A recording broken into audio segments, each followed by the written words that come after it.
서울 연회가 있었습니다. 그래서 제가 보니까 내년에가 제가 목사 안수를 맡더라고요.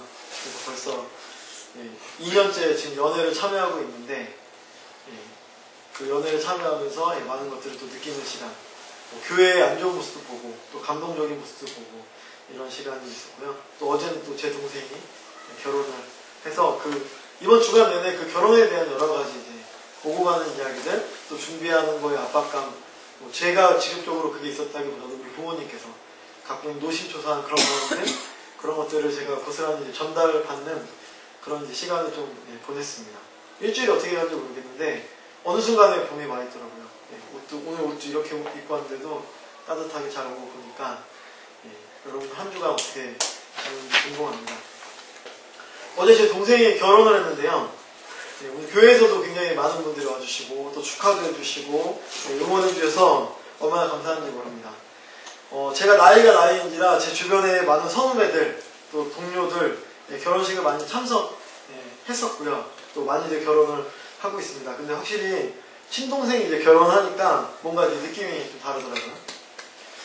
우선 가장 중요한 거는 어제 한 100명 이상에게 그 얘기 들었던 것 같습니다. 왜 동생이 먼저 결혼을 하냐, 넌 언제 결혼하냐, 이 얘기를 그냥 한 100명 이상 얘기를 하기도 하고, 어떤 분은 심지어 꿀밤을 주시기도 하고, 하여튼간 그래서 좀 수모를 많이 당했었는데, 그러면서 처음에는 뭐 그런가 보다 이렇게 지나갔는데 반복적으로 수많은 사람들이, 다양한 사람들이 제가 초등학교 때 제가 초등학생 가르쳤던 애들이 이제 20몇 살 있어요. 그런 애들부터 이제 나이가 이제 7, 80 되신 노년까지 다양한 사람들에게 이 얘기를 듣다 보니까 빨리 결혼을 해야겠다 이런 생각이 들더라고요. 아니면 내가 좀 못난 사람인가 뭐 이런 생각도 들고, 그러면서 한편으로는 이제 여러 가지 결혼에 대한 다양한 생각을 어제 하게 되었습니다.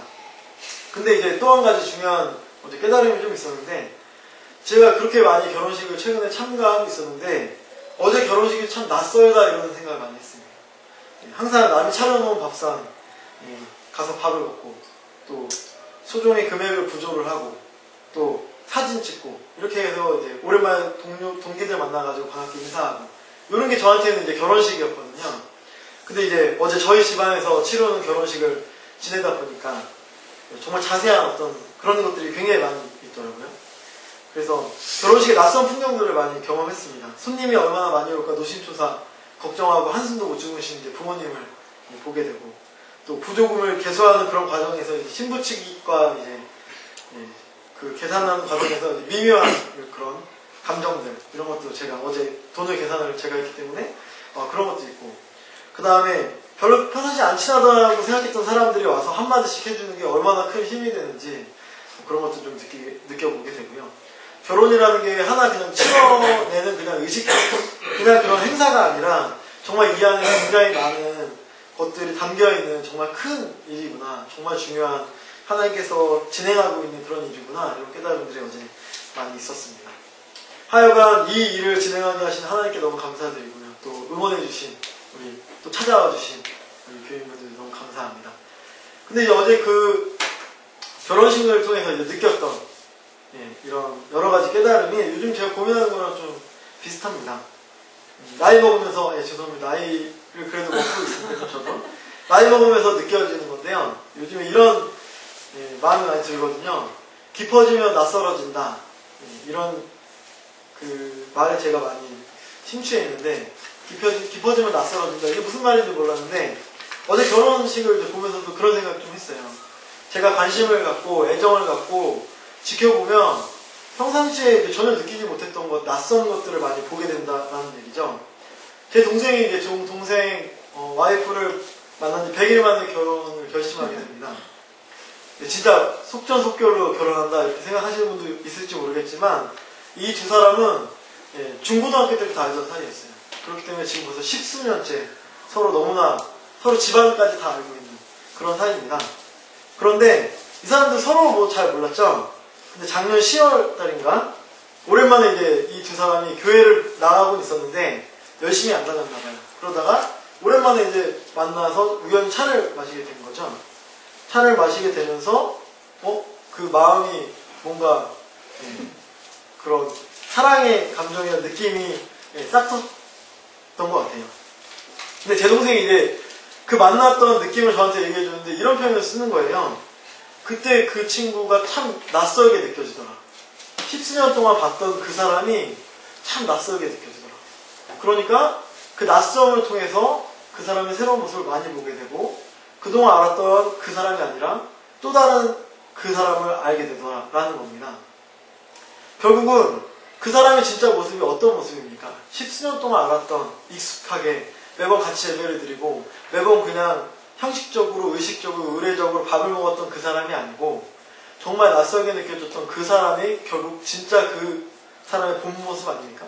그 사람의 그 모습이 진짜 나에게 의미 있는 모습, 나의 삶을 변화시켜주는 그런 모습으로 다가온다라는 겁니다. 결혼까지 일사천리로 오는 제 동생의 모습을 보니까 서로 깊어지고 또 관심 갖고 애정을 가지고 서로를 바라보니까 새로운 모습들이 너무나 많다라는 이야기를 하게 되는 거죠. 그런 사람이 결국 나의 인생을 바꿔주는 겁니다. 이와 마찬가지로 하나님의 말씀을 만나는 우리들의 태도도 그래야 되지 않을까 생각합니다. 조금씩 깊어질수록 우리는 결국 낯선 하나님을 만나게 되지요. 하나님의 모습이 진짜라고 느껴질 때는 결국 그런 낯선 하나님을 만날 때입니다. 내가 그동안 알아왔던 하나님이 아니라 이런 하나님이 있었네? 이렇게 나에게 손 내밀어 주신 하나님이 있었네라고 깨닫게 될 때 진짜 하나님을 만나게 되는 겁니다. 그 하나님이 나와 진짜 관계하는 하나님이고 그 하나님이 결국 내 인생을 또 내 삶을 바꿔주는 하나님이라는 겁니다. 오늘 우리가 예배를 드리고 있습니다. 매번 1년이면 50번 넘게 예배를 드리게 되죠. 똑같은 순서, 또 똑같은 하나님 말씀, 매번 똑같은 찬양, 익숙하게 우리가 받아들일 때가 많이 있습니다. 하지만 그렇게 익숙하게만 받아들이지 않기를 바랍니다. 하나님과의 관계가 깊어질수록 낯선 하나님을 만나게 되듯이 이 예배가 은혜가 충만하고 예배 가운데 우리가 낯선 모습들, 낯선 마음들 여러분들이 경험하시고 또 그런 귀한 은혜가 여러분과 함께 하시기를 축원드립니다. 지금까지도 한 번도 만나보지 못했던 하나님 기대하시고 또 만나보시면 여러분의 삶에 귀한 은혜들이 가득할 것이라고 생각합니다. 요사이 교회 앞 큰 길을 지나면요, 오늘 오시면서 보신 분들도 있겠지만 개나리들이 활짝 펴 있습니다. 저희 정경 부대 앞쪽으로요. 제가 뭐 별로 감수성이 별로 없기 때문에 꽃은 그냥 꽃이고 개나리는 그냥 노란색이고 진달래는 분홍색이고 이렇게 색깔로만 기억하고 있는데 어제 그 밤이었는데 지나다가 볼 기회가 있었어요. 밤인데도 노란색이 보이는 거예요. 번쩍번쩍하게 신기하게. 그래서 꽃망울들 볼 기회가 있었는데 참 신기합니다. 관심 갖기 시작하니까 제가 알던 개나리가 아니더라고요. 되게 신기하고 이쁜 새로운 꽃으로 다가오는 것을 어제 경험하게 되었습니다. 깊어질수록 낯설어집니다. 근데요, 이 낯섦은 우리를 진정한 관계로 이끌어 줄 것이라고 저는 확신합니다. 우리 옆 성도님들하고 인사해 보시면 좋겠는데요.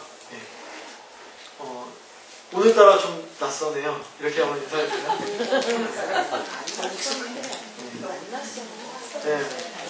한번 보세요. 낯설게 한번 보시죠. 오늘따라 좀 낯서네요. 오늘따라 써먹하네. 서먹이 아니라 낯섦입니다. 오늘 말씀 잠깐 보도록 하겠습니다. 오늘 본문 예레미야서 1장 말씀입니다. 요즘에 저희가 매일 성서 3장 읽기 다시 돌아왔거든요. 사순절 기간 동안은 저희가 그 사복음서를 읽어왔고요. 그 다음에 이제 다시 예레미야로 지난주부터 돌아왔습니다. 예레미야 1장에서는 하나님께서 선지자 예레미야를 부르는 장면이 나옵니다. 부르시는 장면이죠. 우리는 흔히 콜링이라고도 합니다. 소명. 하나님께서 하나님의 사람들을 부르는 장면은 언제 봐도 감동이 있는 것 같습니다. 저는 예레미야를 부르시는 이 하나님의 목소리를 들으면서 제게도 동일하게 말씀하시고 또 저를 애타게 부르시는 하나님의 목소리를 듣게 되었습니다. 주님께서 나에게 말씀하셨다. 내가 너를 모태에서 짓기도 전에 너를 선택하고 내가 태어나기도 전에 너를 거룩하게 구별해서 문민족에게 보낼 예언자로 세웠다. 참 감동적인 말씀입니다. 엊그저께 서울연회를 참석하는데요. 서울연회 이제 하이라이트 이틀 동안 진행이 되는데 하이라이트가 뭐냐면 목사 안수식입니다. 그래서 한 50명 정도 가까운 분들이 서울연회 안에서 이제 목사 안수를 새롭게 받는데요. 참 감동적이죠.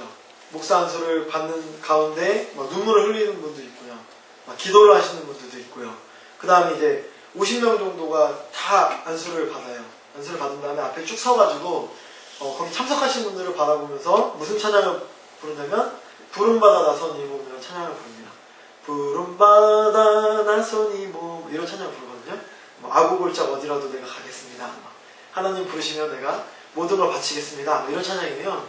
근데 그 찬양이 이제 평상시에는 그저 그렇게 들리는데 평생에 한 번밖에 없는 이 목사 안수를 받는, 그 다음에 이 목사 안수를 받기 위해서 10년 이상의 과정을 이제 진행해 왔던 그 사람들이 이제 받는 그 안수를 받고 나서 부르는 찬양 아닙니까? 얼마나 힘이 넘치고 그 마음에 절절함이 있는지 모릅니다.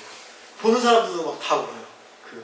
저는 이제 좀 되게 메말랐기 때문에 저는 울지 않았지만은 제 친구들이 이제 대부분 받았거든요. 제가 좀 늦게 받는 편이기 때문에 내년에 이제 제가 받는 거죠. 근데 제 친구들도 막 그렇게 평생 안 울 것 같은 친구들도 막 펑펑 웁니다. 막 그러면서 막 내가 하나님을 위해서 모든 걸 다 한다. 막 이런 마음을 그 친구들의 막 그런 마음을 보면서 대단하다 이런 생각이 많이 들었었는데, 하여튼 하나님께서 지금 저 사람들을 저렇게 부르고 있구나 이런 생각이 들어요. 그리고 한편으로는 하나님이 나도 이렇게 부르고 있겠지 이런 생각이 많이 들었습니다. 그러면서 여기 계신 분들도 한번 그 목사 안수식을 한번 참여해 보시면 참 좋겠다라는 생각이 있습니다. 다행히 내년에 한번 그럴 기회가 있습니다. 진짜 그런 마음이 있어요. 하나님이 진짜 나를 부르고 있구나. 내가 그냥 신앙생활하는 게 어떤 건가? 이런 생각을 한번 우리가 되짚어 볼 수 있는 그런 귀한 계기가 되는 것 같습니다. 근데 오늘 하나님께서 우리를 통해서 또 이렇게 부르고 있죠. 오늘 5절에 보면 내가 너를 모태에서 짓기도 전에 너를 선택하고 내가 태어나기 전에 너를 거룩하게 구별해서 문민족에게 보낼 예언자로 세웠다. 이거는 비단 예레미야에게만 하나님께서 주신 말씀이 아니라 여기 계신 우리 모두에게 하나님께서 주시는 말씀입니다. 여러분들이 이 하나님의 말씀을 여러분들의 인생 가운데 또 여러분의 삶 가운데 어떻게 받아들이고 있는지 다시 한번 생각해 봤으면 좋겠습니다. 그런데 오늘 예레미야는요, 이 하나님의 부르심에, 이 거룩한 부르심에 어떻게 반응합니까? 6절에 예레미야 이렇게 얘기합니다. 아닙니다. 아니라고 얘기해요. 주 나의 하나님, 저는 말을 잘 할 줄 모릅니다. 저는 아직 너무나 어립니다. 라고 대답하면서 이 하나님의 부르심에 거절합니다. 하나님 입장에서 좀 당황할 것 같아요.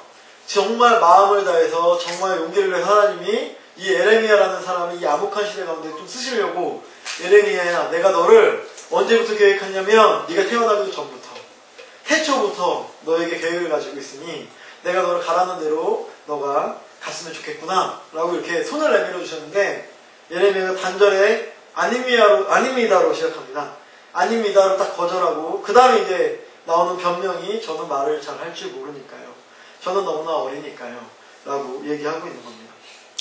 이 비슷한 상황 우리 출애굽기에서도 볼 수가 있는데, 출애굽기 4장에 모세가 똑같은 얘기합니다. 하나님이 내가 너를 통해서 지금 고통받고 있는 이집트의 그 종살이하고 있는 너의 동포들을 구원하겠다라고 얘기하는데, 모세가 하나님 저는 안 됩니다. 저는 입이 뻣뻣하고요, 말도 잘 못합니다. 또한 나는 그 살인자로 누명을 받고 도망갔기 때문에 그 사람들이 나를 쫓지 않을 겁니다. 라고 얘기하는 거죠. 하나님의 부르심을 그 자리에서 바로 거절하는 모세의 모습도 볼 수가 있습니다. 예레미야도 모세도요, 자기 자신을 본인이 스스로 판단해버리고 하나님의 손을 거절하는 것 볼 수 있습니다. 본인이 자기 자신에 대해서 답을 딱 내리죠. 나는 못합니다. 난 안됩니다. 근데 과연 정말 위대한 지도자인 예레미야와 모세가 너무나 겸손해서 또 너무나 자신의 죄가 많다고 생각했기 때문에, 자기 너무나 부족하다고 생각했기 때문에 이렇게 하나님의 말씀을 거절한 것인가? 저는 그렇지 않다고 생각합니다. 결국은요, 이들은 자기 자신을 믿지 못했다라고 얘기하지만, 나는 부족하다라고 하나님께 얘기하지만, 결국 그것은 자기 자신을 믿지 못한 것이 아니라 하나님을 믿지 못했기 때문입니다. 하나님을 전적으로 신뢰하지 못했기 때문에 하나님의 말씀에 응하지 않았다라는 것입니다. 하나님을 믿는다는 것은요, 내 안에 새로운 내가 있다라는 사실을 믿는 거죠. 사람들은 자기 자신에 대해서 자기가 가장 잘 알고 있다고 생각합니다. 이거는 착각이죠. 과연 그렇습니까? 자기 마음을 자기 스스로 잘 컨트롤할 수 있고 자기 마음대로 움직일 수 있는 사람이 혹시 있다고 하면 이 자리에 손 들어 보시기 바랍니다. 하루에도 몇 번씩이나 좌절하고 또 기분이 좋아지고 희망했다가 다시 한번 절망하는 게 우리의 모습 아닙니까? 내 마음을 내가 어떻게 할 수 있는 사람이 여기 있습니까? 혹시 이 자리에 내 인생을 내가 하고 싶은 대로 내가 계획한 대로 움직일 수 있는 분이 한 분이라도 계십니까? 어른들은 공부 열심히 한다면 훌륭한 사람, 열심히 하면 훌륭한 사람 된다고 합니다. 착하게 살면 복을 받는다고 이야기합니다. 하지만 우리 인생이 어찌 그렇게 마음대로 됩니까? 실은 내가 나를 어떻게 할 수 없습니다. 사실은 내가 나를 잘 모르죠. 아까 얘기했지만 결국 그렇기 때문에 신앙은요, 내가 낯선 나를 찾는 과정입니다. 아직까지 몰랐던 나의 모습을 찾아가는 과정이 신앙이라는 거죠. 내 안에 이런 힘이 있는지 몰랐는데 나의 모습에 이런 모습이 있어? 나는 나를 발견할 수 없는데요. 하나님은 내가 모르는 나의 모습을 발견할 수 있다는 겁니다. 예레미야와 모세가 처음에 부정했어요. 왜냐면 그럴 수밖에 없죠. 하나님 저 못합니다. 이 말은요, 모세와 예레미야는 그럴 수밖에 없어요. 그 상황 가운데서 모세가 얼마나 절망 가운데 있었던 사람입니까? 끊임없이 도망다녔던 사람 아닙니까?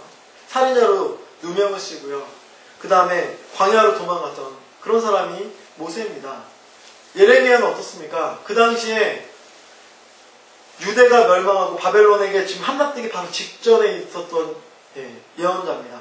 제사장 가문의 아들인데요. 몰락해가는 나라, 몰락해가는 가문, 몰락해가는 제사장 가문의 아들입니다. 자기가 할 수 있는 게 하나도 없는 그런 때였죠. 제사장의 아들이기 때문에 제가 제사장이 되어야 되는데 제사장 되는 게 싫지 않았겠어요? 제사장 돼도 뭐가 할 수 있는 게 없다고 본인 스스로 절망하는 그런 예레미야였지 않습니까? 할 수 있는 게 본인은 없습니다. 본인이 자기를 바라볼 때는 너무나 부족하고요.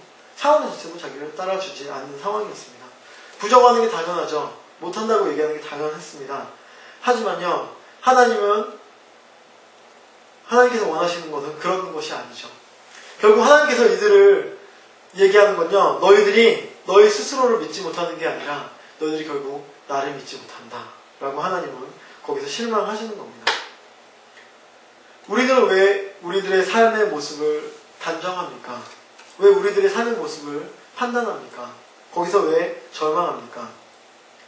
반대로 얘기하면 삶의 신비를 기대하지 않는 사람, 하나님의 계획을 신뢰하지 않는 사람, 또 자신의 삶을 속단하고 자신의 생각대로 판정하는 사람, 그런 사람은 결국 하나님과 가까워지지 못합니다. 하나님께 쓰임받지 못하는 거죠. 하나님이 태초부터 나를 통해서 계획하고 계신 그 계획이 있는데요. 그 계획 깨닫지 못하고 그냥저냥 그렇게 살다가 사라지게 되는 인생을 살 수밖에 없는 겁니다. 깊어지면 낯설어진다고 했죠. 낯선 나의 모습들, 내가 알지 못하는 무궁무진한 나의 모습, 정말 놀랍고 새롭고 신비로운 나의 모습을 발견하지 못하고 그냥 그렇게 살아갈 수밖에 없는 거라는 겁니다. 하나님의 부르심에 순종하는 과정은 결국 내가 알지 못했던 나의 모습을 발견하는 과정이고요. 진정으로 하나님이 나를 위해서 마련하신 그 계획들을 순종하면서 그 계획을 깨달아가면서 신비하고 놀라워하고 감격해가는 그런 인생을 사는 겁니다. 오늘 7절 8절을 보면요, 하나님이 이렇게 말씀하시죠. 너는 아직 너무나 어리다고 말하지 말아라. 내가 너를 누구에게 보내든지 너는 그에게로 가고 내가 너에게 무슨 명을 내리든지 너는 그대로 말하여라. 너는 그런 사람들을 두려워하지 말아라. 내가 늘 너와 함께 있으면서 보호해주겠다. 나 주의 말이다 라고 말씀하고 있습니다. 여러분들 하나님 앞에 못합니다 라고 하는 이유가 다양하게 있습니다. 저도 사실은 이런 얘기 많이 해요. 저도 이제 아직도 30대 초반 뭐 이렇게 많지 않은 나이이기 때문에 뭐 잘 못한다고 얘기하면 저 잘 못해요. 저 못합니다. 저 어립니다. 저 부족합니다. 이런 얘기 너무 많이 합니다. 이게 사실은 겸손한 표현이 아니더라고요. 보니까 굉장히 핑계로, 그 다음에 나의 어떤 잘못이나 나의 부족함을 합리화하는 기제로 사용될 때가 많이 있는 것 볼 수 있습니다. 근데 하나님께서는 그렇게 얘기하지 말라는 겁니다. 너의 한계로 너가 한계 짓지 말라는 겁니다. 하나님이 나를 보호해 주신다고 얘기하는 거죠. 두려워하지 말라고 지금 우리에게 얘기하고 있는 겁니다. 그런데 중요한 건요, 여기서 하나님의 부르심은요, 상황마다 또 사람마다 각자 모두에게 다르다는 거죠. 오늘 모세와 예레미야 이야기를 하겠습니다. 모세와 예레미야는 거의 같은 말로 하나님께 부르심을 받죠. 그리고 똑같이 거절했습니다. 하지만 결국 나중에 하나님에게 똑같이 선택됩니다. 근데 그들이 처한 상황은 매우 달랐다는 거예요. 그들의 사역의 모습과 핵심이 달랐습니다. 모세는요, 이집트에서 종살이하는 이스라엘 백성들을 이끌고 이집트를 탈출하는 게 그의 사명이었습니다. 그렇기 때문에 모세는 하는 말마다 여러분들은 지금 절망 가운데 있고 여러분들은 지금 노예 생활하고 있는데 하나님이 여러분들 구원할 겁니다. 여러분들 지금 갇혀있는데 하나님이 여러분들 해방시킬 겁니다. 여러분에게 적과 꿀이 흐르는 가나안 땅이 기다리고 있습니다. 여러분들 저와 함께 거기를 갑시다. 이렇게 그들에게 희망을 주고 구원할 거라는 메시지를 전파하는 게, 그 다음에 여러분들 자유케 될 거라고 얘기하는 게 모세의 선포입니다. 근데 예레미야 어떻습니까? 이제 이스라엘이 바벨론에게 멸망하기 바로 직전이거든요. 너무나 하나님 앞에 범죄하고 우상을 섬기고 또한 그 당시에 주변의 강대국들에게 굴종하는 이스라엘의 모습 가운데 하나님이 이스라엘 백성들에게 경고하고 있습니다. 너희 이렇게 살다가 망한다. 너희들 결국 살아남을 수 없을 거다. 너희들 결국은 하나님이 너희들을 버릴 거다. 라고 예레미야 선지자는 이스라엘 백성들에게 얘기하고 있는 거죠. 무서운 심판을 경고하고 있는 겁니다. 오늘 7절 하나님께서 예레미야를 부르시면서 말씀합니다. 내가 내 말을 내 입에 맡긴다. 오늘 마지막 말씀이죠. 모세에게 하나님께서 맡긴 말씀은요, 구원이었습니다. 희망이었어요. 근데 예레미야에겐 심판의 경고를 맡겼습니다. 중요한 건요, 구원의 메시지이든 심판의 메시지이든 모두를 살리기 위한 메시지이라는 겁니다. 결국 여기 계신 우리에게 하나님께서 맡긴 메시지는 무엇입니까? 모세에게 맡긴 메시지가 있듯이 예레미야에게 맡긴 메시지가 있듯이 여기 계신 한 사람 한 사람에게는 하나님께서 맡긴 메시지가 있을 겁니다. 내가 내 말을 너희들의 입에 맡긴다. 우리 삶 가운데 우리가 이야기하는 모습들이 대부분은 내 말을 이야기하죠. 내가 이야기하고 싶은 걸 이야기합니다. 하지만 하나님은요, 우리를 통해서 우리들의 욕망의 목소리, 우리들의 바람의 목소리, 우리들의 탐욕의 목소리를 이야기하는 것을 원하시는 것이 아니라 하나님이 계획하고 있는 하나님의 말이 있다는 겁니다. 우리를 통해서 하나님의 말이 선포되기를 원하신다는 거죠. 여러분들에게 맡겨주신 말, 하나님의 말은 무엇이 있을까요? 여러분들의 입을 통해서, 또 여러분들의 삶을 통해서, 또 여러분들의 기도를 통해서 하나님이 이루어가고 싶은 하나님의 말은 무엇이 있을까요? 세례 요한의 별명이 무엇입니까? 세례 요한의 별명은 광야에 외치는 소리였습니다. 우리가 신앙인이라고 하면요, 최소한 내가 예수를 믿는다고 하면 하나님께서 우리에게 어떠한 말을 우리 삶 가운데, 우리의 입 가운데 맡겨주시는데요, 우리는 어떤 소리가 되어야 되는지 다시 한번 생각해 보시길 바랍니다. 분명한 건 하나님은 우리에게 그 메시지만 주는 것이 아니라 그 메시지를 살아낼 수 있는 용기와 희망, 또 그런 여건, 또 그런 능력을 함께 베풀어 주신다는 것. 그냥 먼저 지레 겁먹고 지레 우리 못한다고 판단하는 것은 우리들의 마음이죠. 하나님이 주시는 그 말, 또 그 메시지를 귀 기울여서요, 우리 삶 가운데 우리가 어떤 소리를 내면서 살 수 있을 것인가 다시 한번 생각해 보시길 바랍니다. 말씀을 정리하려고 합니다. 요즘 제가 그리스인 조르바라는 소설을 읽었습니다. 근데 이 소설의 주인공이 조르바는 아닙니다. 어떠한 돈 많은 좀 젊은 지식인인데요. 이 사람이 조르바라는 늙은 노인을 만나는데 놀라운 거예요. 이 조르바라는 사람이 굉장히 생각도 뛰어 있고요, 굉장히 삶을 즐길 줄 알고 이런 거예요. 그래서 이 젊은 지식인이 이 조르바라는 사람을 만나면서 변해가는 그 과정이 이 소설의 내용입니다. 여러 가지 생각 위주로 변하고 있는데, 하나 제가 이제 여기서 이거 참 좋다 이런 문구가 있어가지고 나누려고 합니다. 이 두 사람이 출근하는 출근길이었거든요. 이 두 사람은 뭐라 그러죠? 탄광을 개발해가지고 거기서 갈탄을 이제 캐는 그런 일을 하는데 이 주인공은 돈이 좀 많은 사람이기 때문에 이 조르바를 고용해가지고 이 조르바가 뭐 작업반장 같은 그런 격이죠. 그래서 두 사람이 이제 출근합니다. 출근하는데 조르바가 돌멩이를 걷어차요. 돌멩이가 떼고떼고 굴러갈 거 아니에요. 돌멩이가 이제 비탈길을 따라서 떼고떼고 굴러가는 그런 모습을 봅니다. 이 상황이 이 두 사람이 좀 약간 힘든 상황이에요. 탄광이 잘 돌아가지 않아가지고 힘든 상황입니다. 근데 조르바가 막 그 돌멩이 굴러가는 모습을 보면서 놀라워하면서 책에는 이렇게 써 있어요. 그런 놀라운 광경을 마치 처음 보는 사람처럼 이렇게 써 있습니다. 갈 길을 멈추고 그 굴러가는 돌멩이를 놀라운 광경, 뭔지 처음 보는 광경처럼 그 돌멩이 굴러가는 걸 보는 거예요. 그리고 시리에 빠져있는 그 주인공한테 이렇게 얘기합니다. 봤어요? 두목이라고 부르거든요. 두목 봤어요? 비탈길에서 돌멩이는 다시 생명을 얻는 겁니다. 이렇게 얘기하는 거예요. 돌멩이 굴러가는 모습을 보면서. 내리막길에서 돌멩이는 생명력을 얻는다. 내리막에 내리막으로 몰리던 모세가 그 안에서 새로운 생명력을 얻고 그 안에서 하나님의 소명에 하나님의 부르심을 받았던 것처럼 살인자로 낙인 찍히고 도망자로 인생을 끝날 것 같은 모세가 결국 하나님의 부르심에 순종하자 그 삶에 상상도 할 수 없는 자신의 모습을 발견했던 것처럼 아주 낯선 자신의 모습을 발견하게 되잖아요.